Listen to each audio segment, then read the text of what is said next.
Hi, I'm Lissie. Thanks for watching Music News and subscribe here.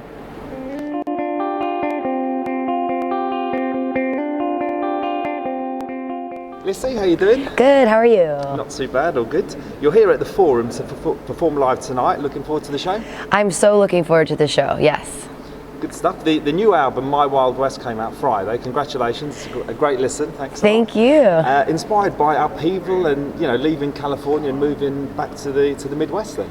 Yeah, I mean, I had kind of, at the beginning of 2015, felt like I didn't want to feel any pressure to make an album or anything, and was like kind of had been in a rut without realizing it. And so I had decided to move back to the Midwest, to leave California where I've been for 12 years and buy this farm in Iowa.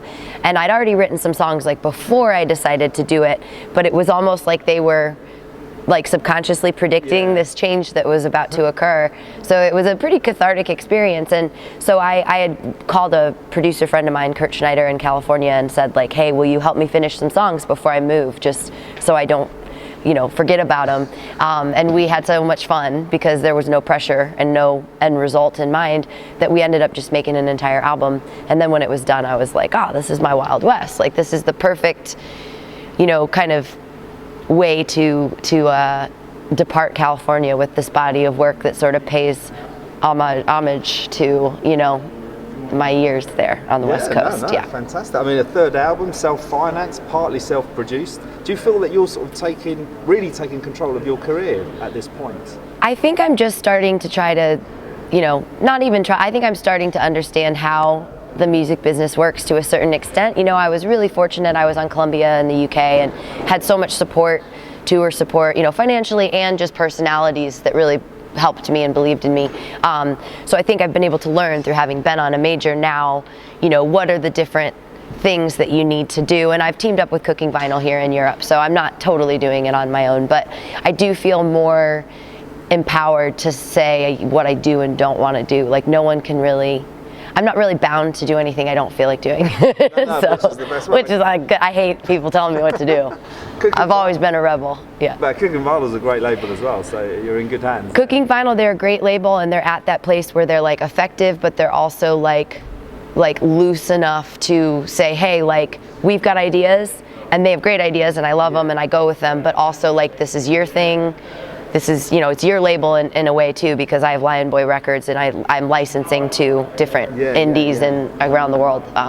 So yeah, they're great. They're like right at that perfect level where they're effective, but also kind of, I think, have more freedom than maybe some of the bigger ones do. Excellent. And getting back to the album, Daughters was inspired by women's fight for rights in Liberia, a cause that you clearly connected with them. Yeah, I mean, I think I watched this documentary years ago called Pray the Devil Back to Hell about this woman, Lema Gobwe, who, and I don't know if I even ever say her last name correctly, Gbowee, and she ended up winning a Nobel Peace Prize because she basically organized like 3,000 Christian and Muslim women together in Liberia to just, peacefully march and protest the violence that was going on between the president and like these kind of rebel groups, and there was civil war for like 14 years.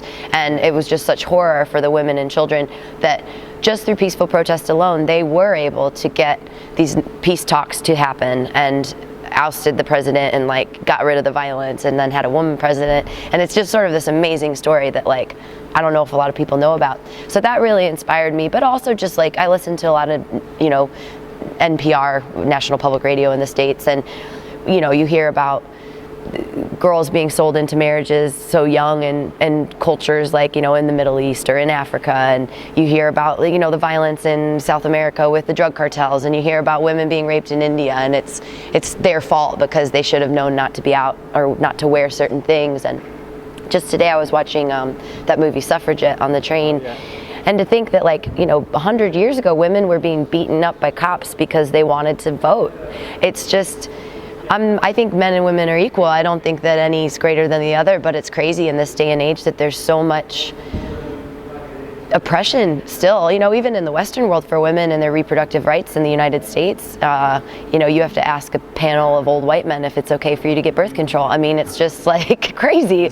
So I was very inspired in writing Daughters to try to generalize, but still hopefully keep this strong anthemic feel of like, you know, if women were to come together and demand equality, I think the world would be a more peaceful place. And I think we've got a big role to play in the future, because there obviously is a lot of scary stuff going on right now with, you know, a lot of scary things go on in the world. I think women could help out. Yeah, and you're right to raise the profile, definitely. Yes. But yeah, getting back to the farm element of things, what's the best thing about having a pickup and living on a farm? Well, it's a new thing. I have always, my whole life, I grew up across the river from Iowa, and I spent a lot of time in Iowa growing up and used to go canoeing in northeast Iowa, and I always knew someday like I'm gonna have a farm in Iowa, but it didn't seem like anything that could be real anytime soon.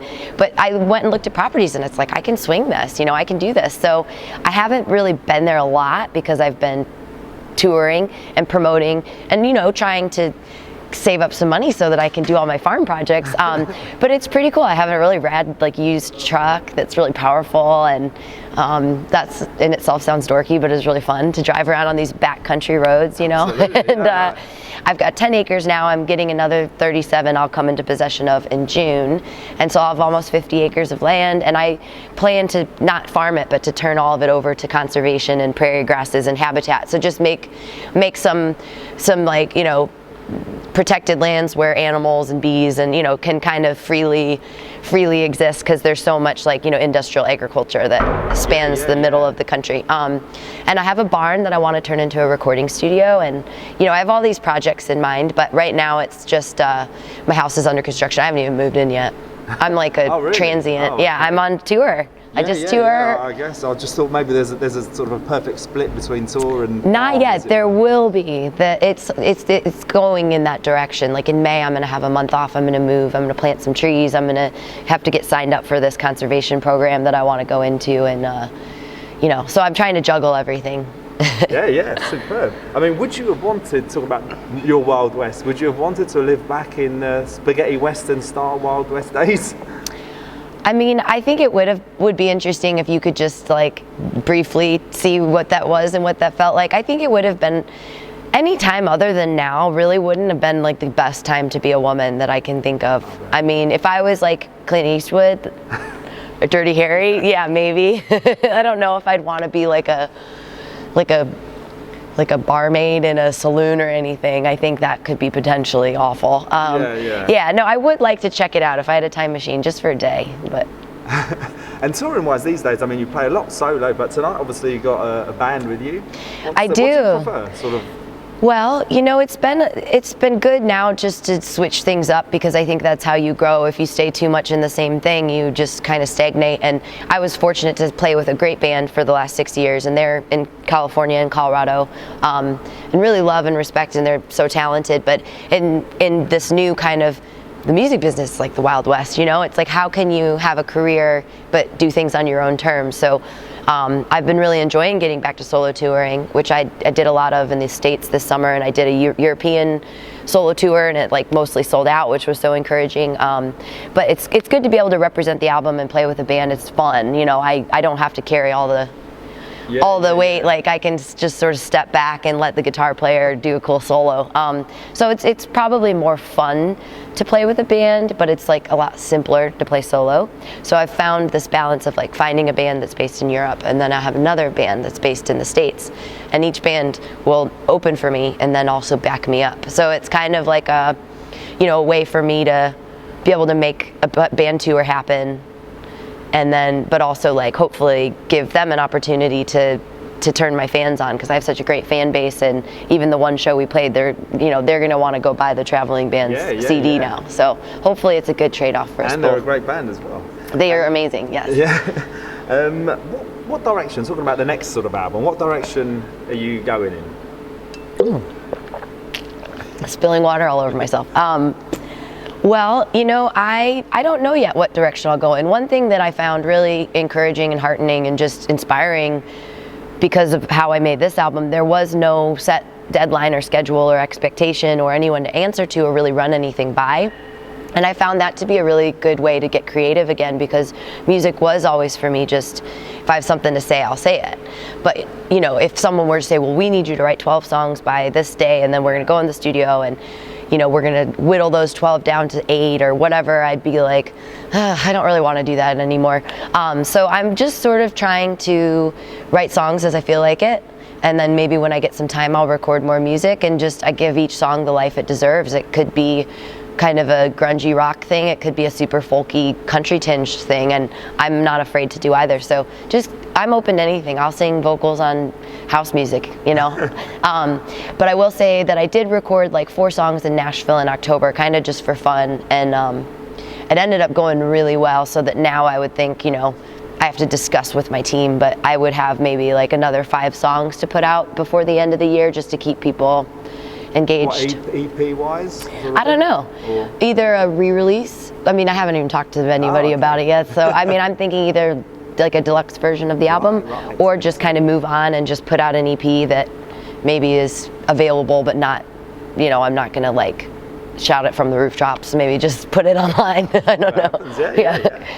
But what are the artists that you're listening to right now then? You know, I'm listening to a lot. Well, I kind of stopped listening to music for a while, and now that I'm driving so much back and forth to my farm, I've been shuffling my iPad, or my iPhone, I guess, my music on my iTunes, and have kind of rediscovered some stuff that I liked. I was really getting into Electric Light Orchestra again, and then Jeff Lynne's ELO released an album called Alone in the Universe this past year, and it's really good.